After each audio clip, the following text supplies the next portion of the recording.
I was only 6 months old when I said my first word. My mom had placed me in a baby swing to calm me, but of course it wasn't working.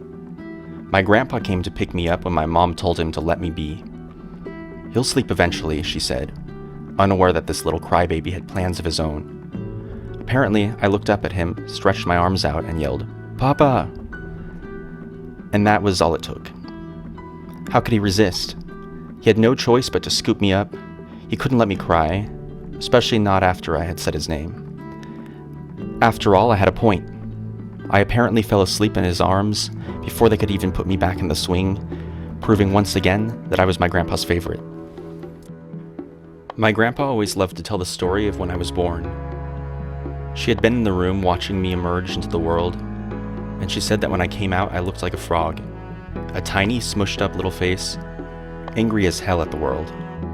It was fitting after all. I've never been one to hide my feelings. Both of them played a huge role in raising me, shaping who I was becoming with their love, their warmth, and their unwavering support. They embraced my quirks, nurtured my curiosity, and encouraged me to embrace my individuality.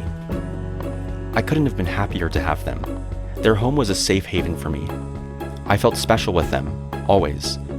My grandpa had a way of making everything feel fun. He'd walk around the house, singing in chorus from the old lead belly song, Black Girl. And before long, everyone in the house would be belting out, in the pines where the sun never shines, and the cold wind blows the whole night through." I never even realized it was a real song until I was older. To me, it was just something my grandpa had made up in his head. His songs were like little bits of joy scattered throughout our home. When I was 9, everything changed. My grandparents had had enough of California and decided to leave it all behind for New Mexico. They had always loved it there, and so they packed up and made the move. I was stunned. Their house had always been my refuge, the place where I could be myself, feel safe, and explore my world.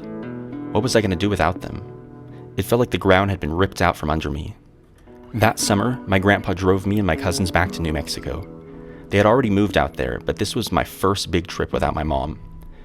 I remember the long drive, going through Los Angeles, then making our way through the desert highways of Arizona, all the way to Silver City.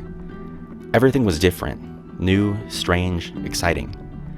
They rented a house across the street from their old friends, Lovey and Corky. The town was small, but had everything I needed: fast food, a Walmart, and a whole lot of adventure. I spent that summer collecting every Power Rangers toy from McDonald's. My mom joined us at the end of the summer, and we took the train back home to Fresno. I still remember the chaos at the Los Angeles terminal, getting lost, my mom somehow managing to get luggage dropped on her head. But we made it. When we got back home, I felt a kind of loneliness I hadn't expected. After we moved to Madera for a few months, my mom decided to take the plunge and move us to New Mexico to be closer to my grandparents. I was torn between excitement and fear. What if I didn't fit in? What if everything changed? But when the trip came, we hit the road again, this time with my aunt, Donita, and cousins Percy and China. The road trip was fun, until I got food poisoning from a KFC in Phoenix. It wasn't pretty. I ended up running such a high fever that I passed out.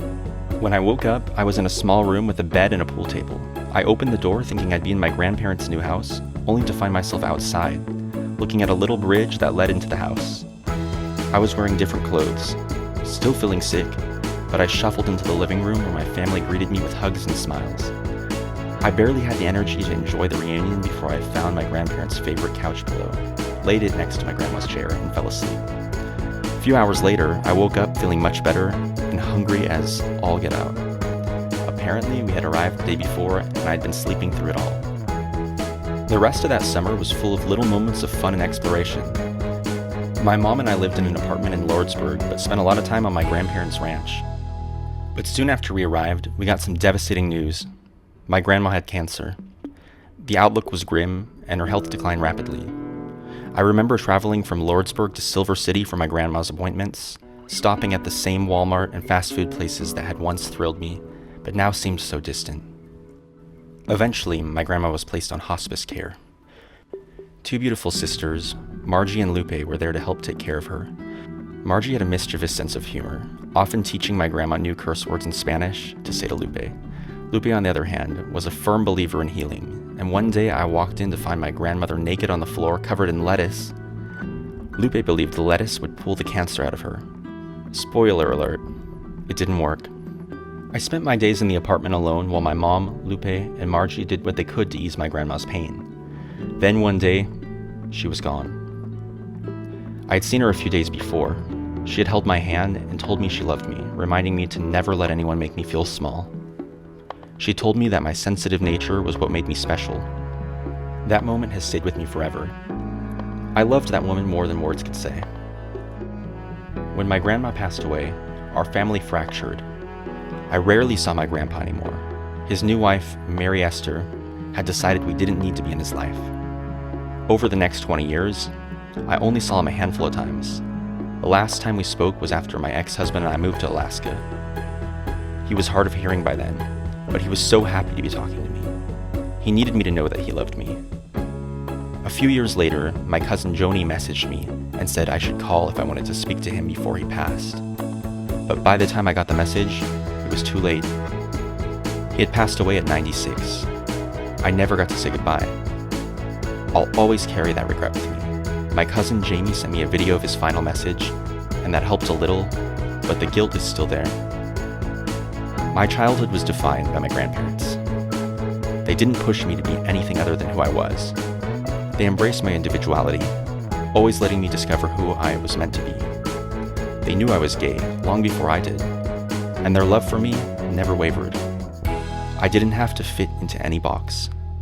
They loved me for who I was, and I'll always be grateful for that.